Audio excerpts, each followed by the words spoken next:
CRPF जवान ने की पाकिस्तानी महिला से ऑनलाइन शादी, देश से छुपाया रिश्ता। बेकसूर लोगों की जाने गई हैं, लेकिन उन सब में हमारा तो कोई कसूर नहीं है ना। सीमा पार मोहब्बत पर टूटा भरोसे का ताना बाना, सेना से छुपाई निकाह की सच्चाई। साल तक हमने इंतजार किया, फिर हमारी ऑनलाइन शादी हुई है। मेरी फुफ्फो के बेटे हैं। जांच में खुलासा होते ही मुनीर अहमद को किया बर्खास्त, कार्रवाई ने मचाई सनसनी। क्या एक जवान देश की सेवा करते करते अपने ही देश से गद्दारी कर बैठा? क्या पाकिस्तानी मोहब्बत के जाल में फंसा भारत का वीर सिपाही? और जब सेना को सच्चाई पता चली तो हुआ इतना बड़ा एक्शन जिसे सुनकर पूरे देश में हड़कंप मच गया। ये कहानी सीआरपीएफ जवान मुनीर अहमद और पाकिस्तानी महिला मैनल खान की है, जिसने सोशल मीडिया से शुरू होकर देश की सुरक्षा एजेंसियों तक को झकझोर दिया है। कहानी शुरू होती है एक वीडियो कॉल से, जहां सीआरपीएफ में तैनात कांस्टेबल मुनीर अहमद और पाकिस्तानी महिला मैनल खान की दोस्ती होती है। बात बढ़ती है और दोनों ऑनलाइन शादी कर लेते हैं। मैनल खान 15 दिन के वीजा पर भारत आती है, लेकिन सीआरपीएफ के जवान मुनीर अहमद ने ये बात सेना से छुपा ली। न शादी की जानकारी दी, न पत्नी की नागरिकता बताई और न ही एजेंसियों को उनकी भनक लगने दी। उधर कश्मीर के पहलगांव में पाकिस्तानी आतंकियों ने हमला बोल दिया। 26 भारतीयों को बेरहमी से हत्या कर दी गई। देश का गुस्सा 7वें आसमान पर पहुंच गया।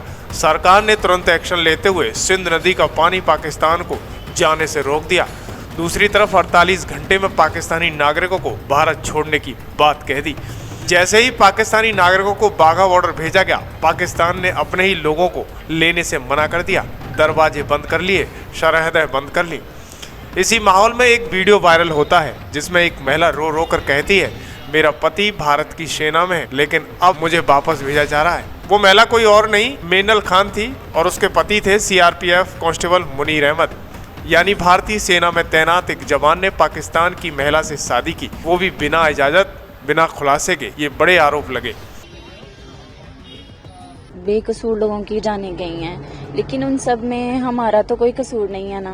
जिस तरह अब हमारा वीज़ा 9 साल बाद लगा है और अब एकदम से हम जो उन्होंने हमें रूल्स बताया, हमने उन पे फॉलो किया है।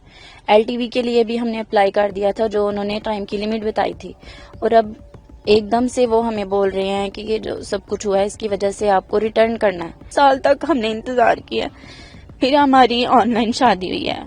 मेरी फुफ्फो के बेटे हैं, मतलब बुआ के बेटे हैं मेरी। हमारा ऑनलाइन निकाह हुआ है, फिर हमें वीज़ा मिला है और अब 2 माह हुए हैं मुझे आए हुए, और ये एकदम से ऐसे क्या। सेना की बड़ी कार्रवाई। जैसे ही ये मामला सामने आया, सेना ने सख्ती दिखाई। सीआरपीएफ ने तुरंत एक्शन लेते हुए मुनीर अहमद को तत्काल प्रभाव से बर्खास्त कर दिया। सेना का बयान साफ है, देश की सुरक्षा सर्वोपरि है, निजी रिश्तों से बड़ा राष्ट्र होता है। वहीं विदेश मंत्रालय ने मैनल खान का वीजा रद्द कर दिया, उसे भारत से डिपोर्ट करने की कार्रवाई शुरू कर दी गई। इस मामले पर जनता 2 हिस्सों में बंट गई। कुछ कहते हैं प्यार की कोई सरहदें नहीं होती, तो कुछ का सवाल है, क्या एक फौजी को इतनी गैर जिम्मेदारी की इजाजत मिलनी चाहिए? दरअसल क्या ये सिर्फ एक लव स्टोरी थी या इसके पीछे कोई बड़ी साजिश थी? क्या ये राष्ट्र के साथ धोखा था या सिर्फ इंसानियत का मामला था? ये तो सोचने वाली बात होगी। हमारे देश के जवान सरहद पर खड़े रहकर अपना खून बहाते हैं, लेकिन अगर उन्हीं में से कोई जवान सीमा पार से आई मोहब्बत में देश को भूल जाए, तो क्या वर्दी उसका साथ दे सकती है? दरअसल सीआरपीएफ का ये एक्शन देश के हर नागरिक के लिए एक संदेश है। देश सर्वोपरि है, वर्दी कोई मजाक नहीं है। जैसे ही मुनीर अहमद को सीआरपीएफ ने सस्पेंड किया, वैसे ही प्रेस वार्ता में तमाम सारी जानकारी देते हुए नजर आए मुनीर अहमद। उन्होंने कहा कि मैंने किसी के कहने पर नहीं, अपनी मर्जी से शादी की है। ये मेरा निजी मामला है। मुझे नहीं लगा कि इसकी जानकारी देना जरूरी है, लेकिन मैंने इसकी जानकारी भी दी है, क्योंकि मैं अपनी ड्यूटी पूरी ईमानदारी से कर रहा हूँ। वो बार बार यही कह रहे हैं कि उसने कोई कानून नहीं तोड़ा है, लेकिन आरोप शादी की बात छुपाने का लगा है।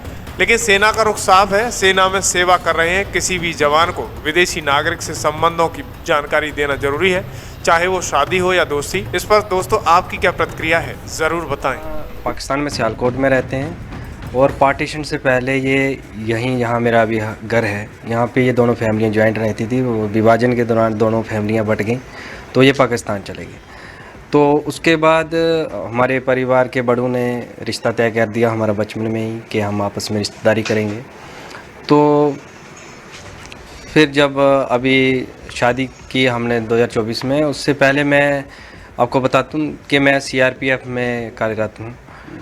तो मैंने अपने विभाग को शादी की अनुमति के लिए सूचना देने के लिए मैंने 31/12/2022 को मैंने एक लेटर लिखा था, और उस लेटर के ऊपर कुछ आपत्तियां लगा के इन्होंने रिटर्न कर दिया। 24 जनवरी रिस्पेक्ट है, तो उसमें मैरिज का कार्ड, शादी कहाँ पे होगी ये सब चीज़ें उसमें लिखी गई। मैंने उन सब आपत्तियों का निवारण करके शादी का कार्ड लगा के मैंने डिपार्टमेंट को दी।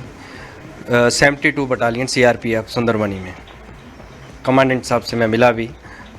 फिर वो मेरा लेटर जो है through proper channel DIG range, उसके बाद जम्मू सेक्टर आईजी सीआरपीएफ, फिर एसडीजी जेके जोन से होता हुआ वो डायरेक्टेड सीआरपीएफ दिल्ली तक गया।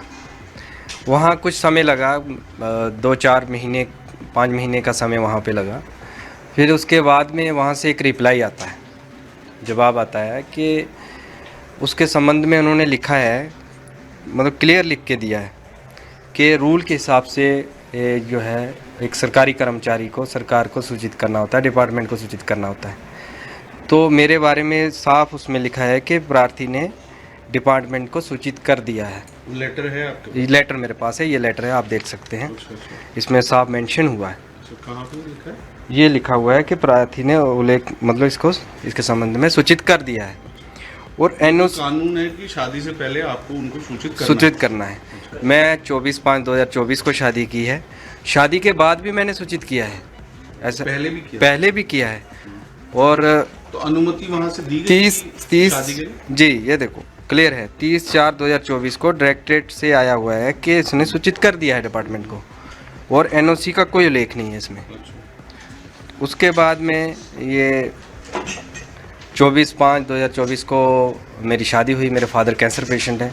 पहले हमने डेट जो है सीआरपीएफ ने मतलब किया था कि आप कर सकते हो शादी? जी क्लियर है, ये लेटर है मेरे पास डायरेक्टर डीजी का। अच्छा। जी, इन्फॉर्म किया मैंने। अच्छा। फिर उसके बाद शादी करने के बाद भी मैंने इन्फॉर्म किया। मैंने मैरिज सर्टिफिकेट की कापियाँ, अपने वेडिंग कार्ड की, और हालांकि तस्वीरें वो भी मैंने जो है वहाँ पे दी 72 बटालियन में। और टाइम टू टाइम मैं प्रॉपर इन्फॉर्म करता रहा डिपार्टमेंट को।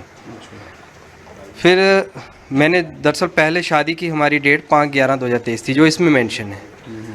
तो इस लेटर में भी समय लग रहा था और वीज़ा मिलने में भी देरी हो रही थी, तो उस टाइम पे हो नहीं पाई। फिर ये शादी उस टाइम पे नहीं हो पाई, जो क्योंकि वीज़ा नहीं मिला। फिर ये लेटर के जो रिप्लाई है 30/4/2024 से डायरेक्टेड से आ जाता है। तो मेरे फादर की तबीयत भी ज़्यादा ख़राब हो गई, उस दौरान कैंसर पेशेंट है। तो दोनों फैमिलियों ने सहमति की और हमने वीडियो कॉन्फ्रेंस के जरिए ऑनलाइन निकाह किया और शादी कर दी हमने।